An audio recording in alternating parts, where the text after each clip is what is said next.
Yeah, so 3 beers and 1 open mic later, and he did it just fine. I don't know, maybe it was no beers, I don't remember. Anyway, let's give a warm hand for our first contestant, Mr. Jaron Wardle.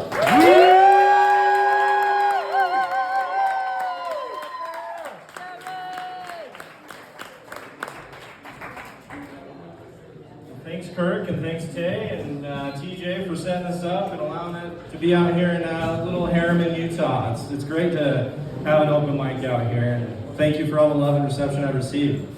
We got a lot of people that I know out here tonight, unfortunately, because I'm Riverton grown and homeborn, right? So, Mama Wardle's even out here. Let's give her a round of applause. She doesn't frequent the bars too much, you know, so...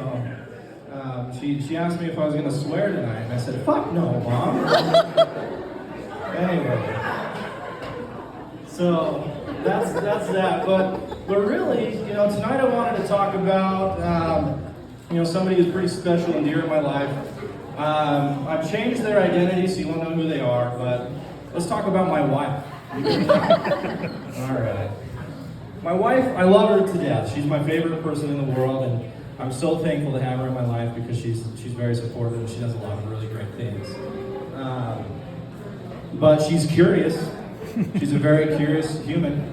Curiosity is going to kill my cat one day, you know. So one night early on in our marriage, I was sleeping, and I woke up in the middle of the night, and there was a blue light on the ceiling, and I wanted to roll over and snuggle up next to my cute wife, and I rolled over and I saw what was on her phone screen there, and it was just a bunch of tiny dicks. Those really small wieners. And I was like, what is happening? What is going on? You're telling me that I needed to be worried about the small ones this whole entire time? I've been worried about the big ones. Okay? And she's like, no, babe. Like, I heard about them at work today. I just needed to see if they were real, if women could be, pleased by these small wieners. And I was like, that's rude, okay? Every wiener has its place. And she's like, really? It reminds me of yours. And I was like, that is not a time for jokes, babe. No time for jokes right now. We've been married for 13 years. Or I guess we're coming up on 13 years. In that time, I've learned that, there's a lot of maturity that comes in marriage. Maturing in marriage is putting, stuff that you're taking back to your neighbors in a Target bag rather than a Walmart bag, right? Maturing in marriage is, if she ever wakes you up early on a Saturday morning for some sexy time, you're in trouble, okay? You're going to be putting shelves together or doing some Instagram thing for the rest of your day. It's a trap. Okay? My wife, again, we talked about that curiosity that she has. She's in a lot of Facebook groups, a lot of Reddit groups. And we went and we reviewed a lot of them the other day. Some of my favorites were put a cup in it. It's for these diva cups. Rather than using the tampons, you put a cup up there and catch all the blood. And you give it to your local vampire so you protect your community and your village after. It's kind of like a sacrament. I don't know. There was messy houses that you can zoom up on the pictures on. 2.0. You tell me there was a 1.0 of that? Come on.